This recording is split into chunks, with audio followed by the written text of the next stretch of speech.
최근 코로나19 재확산은 사회적 거리두기 3단계를 고려할 정도로 심각성을 더해가고 있습니다. 최근 2주간 감염 경로를 알 수 없는 깜깜이 환자 비율은 18.5%로 직전 2주간 8.3%보다 2배 이상 높아졌습니다. 집단 발생 건수도 30건으로 직전 2주 9건보다 3배 이상 증가했습니다. 무증상 집단 감염이 발견된 성북구의 한 입시학원 관계자는 누구도 증상이 없었고 환자 접촉도 없었는데 20명 누적 확진자 30명이나 양성 판정을 받아 황당하다고 했습니다.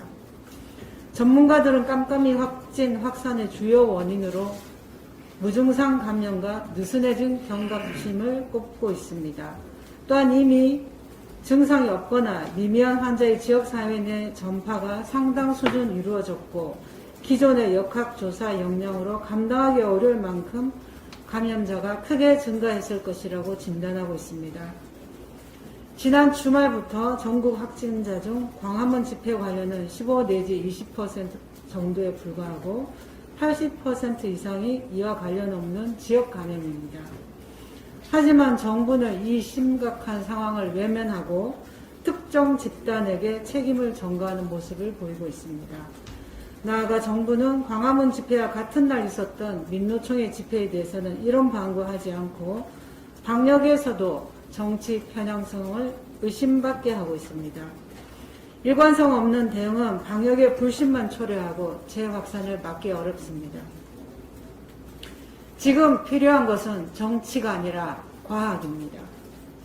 신속한 조사를 통해 최근 환자 유형을 면밀히 검토한 후 관련 정보를 투명하게 공개해야 합니다. 그리고 이것이 무엇을 의미하는지 국민들께 소상히 알리고 새로운 대응 체계를 마련해야 합니다.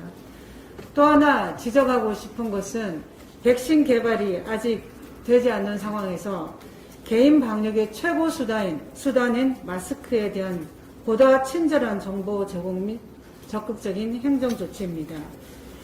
날이 더워지면서 비말 차단율이 높은 마스크를 상시 착용하는 것이 쉽지 않자 많은 국민들이 여름에도 불편 없이 사용할 수 있는 다양한 소재와 형태의 마스크를 구입해 착용하고 있습니다. 다만 일부는 식약처의 비말 차단용 성능 검사를 마치지 않아 감염 차단 효과에 의문이 있는 제품들로 이러한 사실도 모른 채 구입하는 경우가 많습니다. 저 역시 그랬습니다. 구매 여부는 개인의 선택이지만 인증 여부를 한눈에 구분할 수 있도록 적극적인 행정 조치는 반드시 필요할 것입니다.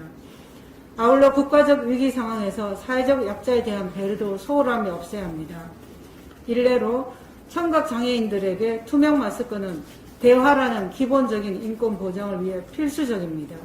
하지만 시판되는 투명 마스크는 비말 차단 인증 제품들이 아니어서 방역 인증 마스크를 오려 투명판을 댄 제품이 한 장당 5,000원에 판매되고 있습니다. 이마저도 턱없이 부족하여 장애아동 부모님들이 직접 제작법을 공유하여 만들고 쓰고 있는 안타까운 실정입니다. 저는 지난 대정부 질문 때도 이에 대해서 부탁드린 바 있습니다. 다시 한번 당부드립니다. 국가재난으로부터 안전하게 보호받을 권리는 누구에게나 동일합니다. 정부의 관심과 정책적 배려를 통해 이들이 우리 사회에서 소외되지 않도록 해야 할 것입니다. 또 하나 다시 2차 유행이 진행되면서 가족 돌봄 휴가를 소진한 맞벌이 부모님들을 울고 싶은 심정이라고 합니다. 아이들을 위험에 방치해두고 어떻게 제대로 일을 할 수 있겠습니까? 저를 비롯한 다수 의원들이 감염병 장기화에 대비해서 사용 가능한 가족 돌봄 휴가를 확대하는 등 다양한 법률안이 발의되어 있습니다. 이에 대해서도 조속히 시행될 수 있도록 협조 부탁드립니다.